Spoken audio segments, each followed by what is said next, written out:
vocês ouviram isso antes do intervalo, de 2 Coríntios, capítulo 7, comece no versículo 8. Porquanto, ainda que vos contristei com a minha carta, sua primeira epístola a eles, está falando à igreja de Corinto.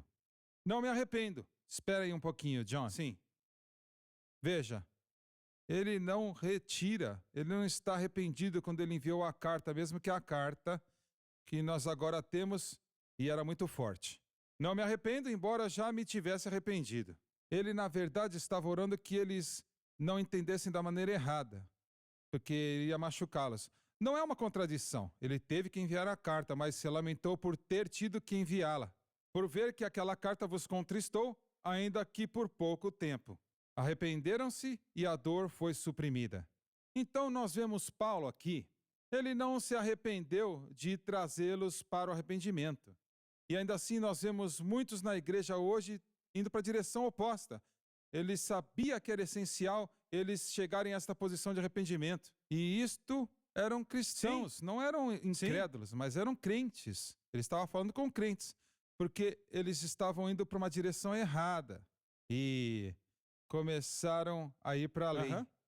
E abandonando a cruz, abandonando a graça. E isto parecia que a igreja toda estaria perdida. Eles não estavam corrigindo e lidando com o pecado na igreja. Ah, sim, é verdade. Tinham todo tipo de pecado lá. Um homem estava vivendo com a esposa do pai, né? Era a madrasta, vamos dizer assim. Certo. É um incesto, né? Que era diabólico. Pode ler então, John. Agora fogo. Não porque fostes contristados, mas porque fostes contristados para arrependimento. É o que o Espírito Santo quis.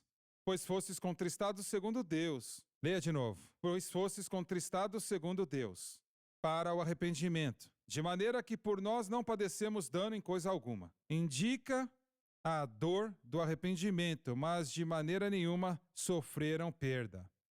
O Dr. Gray falou do termo, a palavra obra, charismahi no grego, quer dizer você cumprir, ou trazer uma implicação, um processo final. Então, esta obra nesses indivíduos, experimentando esse contristamento, a carta que Paulo escreveu, ele não se arrependeu de escrever porque trouxe condenação, mas o Espírito Santo foi capaz de trabalhar em seus corações e mudar o que eles estavam pensando para ver como Deus queria que eles vissem.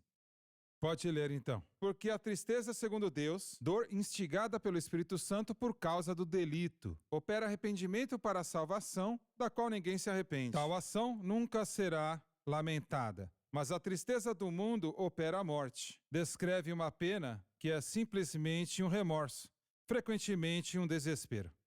Porque quanto cuidado não produziu? Refere-se aos efeitos alegres da pena piedosa. Isto mesmo em vós. Fizeram o que o arrependimento verdadeiro requer. E segundo Deus, fostes contristados. Ou seja, corrigir a infração imediatamente. Que apologia! Uma desculpa de seu relaxamento com respeito a estes problemas desatendidos. E que indignação! Um ódio marcado quanto ao pecado. E que temor! Fala do temor de Deus que deveriam ter tido desde o começo, mas não tinham. E que saudades! O esforço veemente para levar a cabo o que Paulo tinha proclamado. E que zelo! Começar a reforma a sério. E que vingança! Uma determinação para corrigir os males perpetrados contra Paulo. Em tudo mostrastes estar puros neste negócio. Seu arrependimento foi sincero, que resultaram de certas coisas que ocorreram. Vamos falar sobre isso por um momento. Paulo está escrevendo para crentes. Eles não eram a mesma multidão que veio ao Senhor na pregação de Pedro. Esses eram gentios. Uma mistura de gentios e judeus. Mas eles eram crentes cheios do Espírito Santo também. E ainda assim precisavam se arrepender, porque haviam algumas coisas que estavam acontecendo.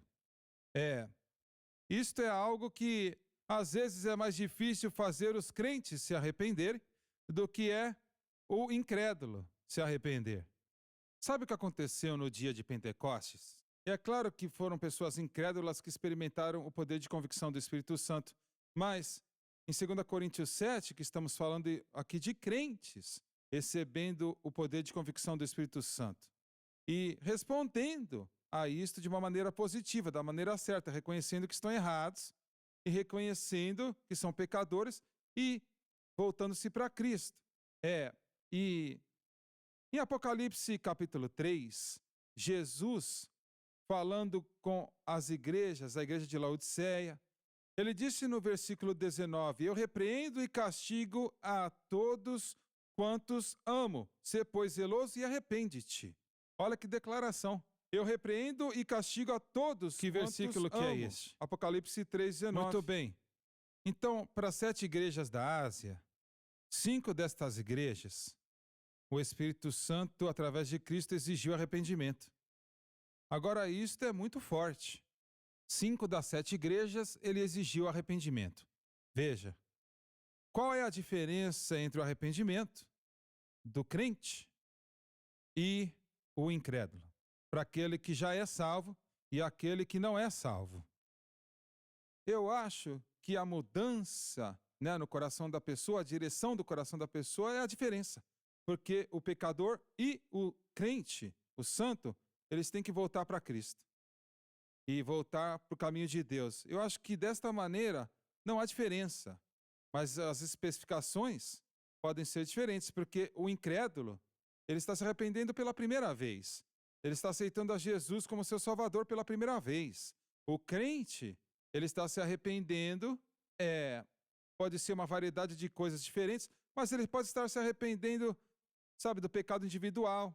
Mas, mais do que qualquer outra coisa, para um filho de Deus, deve haver um arrependimento da direção errada que ele está indo espiritualmente. Bem, os crentes podem ter o pecado nas suas vidas. Ah, sim. Isso acontece constantemente. Não é algo isolado. Isso acontece constantemente.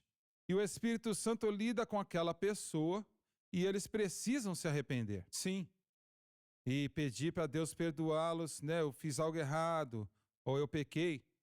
E é difícil fazer os crentes se arrependerem. E, na verdade, só o Espírito Santo pode fazer isto quando você vê o final das coisas. E há uma grande diferença com o incrédulo, não é? Porque eles estão vindo para Cristo e se eles aceitarem a Jesus, eles vão recebê-lo. Mas o Espírito Santo, ele tem que trabalhar nos cristãos para que eles admitam, eu não estou fazendo o que é certo. Veja, isso é tão importante que estamos falando aqui, porque está se tornando assim a igreja. Existem pregadores que, na verdade, dizem para as pessoas, eu estou falando, na televisão, e, na verdade, dizem para as pessoas na televisão que o Espírito Santo nunca vai convencer o crente do pecado, somente de justiça, daquilo que eles estão certos diante de Deus. Mas o Espírito Santo nunca vai convencer o crente de pecado. Eles vão ter que tirar muitas páginas da Bíblia, certo? Não é isso? Isto é uma mentira condenável para um crente. Porque o que acontece se esse crente acredita nesta declaração, acredita que o Espírito Santo não vai convencer do pecado, mas somente que fomos justificados através do que Cristo fez no Calvário? O que acontece é que todas as vezes que ele pecar, o Espírito Santo vai convencer e falar com eles, eles vão pensar na mente deles por causa do que eles foram ensinados. Isso não é de Deus, isso não é o Espírito Santo falando comigo, isso é o diabo, ou sou eu.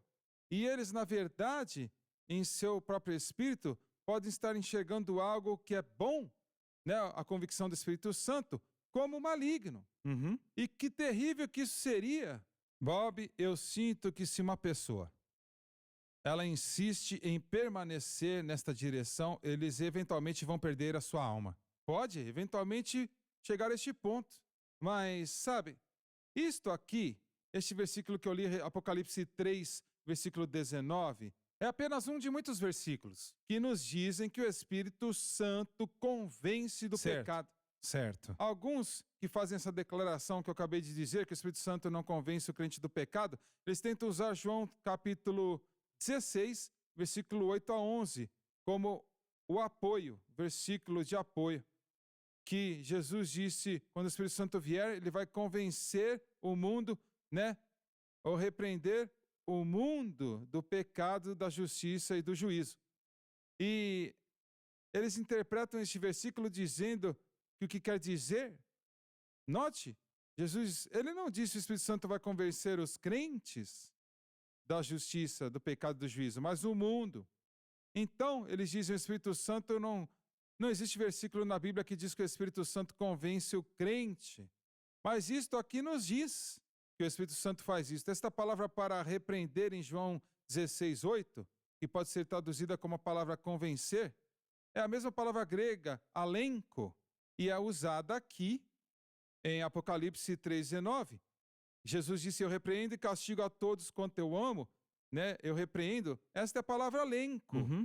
Tantos quanto eu amo, eu alenko, eu repreendo. Ele está falando para crentes. Está falando para crentes. Eu vou convencê-los do erro. Esta é a palavra alenko, quer dizer convencer do erro. Convencer alguém do que está errado. E o que esses pregadores fazem com estas passagens? Eles ignoram completamente. O que eles fazem com o que o Dr. Gray acabou de falar, 2 Coríntios? Eu acho que eles aplicam isto para o incrédulo. Mas é claro que é para crentes. É óbvio. É para crentes, não é para incrédulos. Vamos ter um intervalo? Não intervalo. Né? Acabou o tempo. Mas não perca o próximo programa. Deus te abençoe.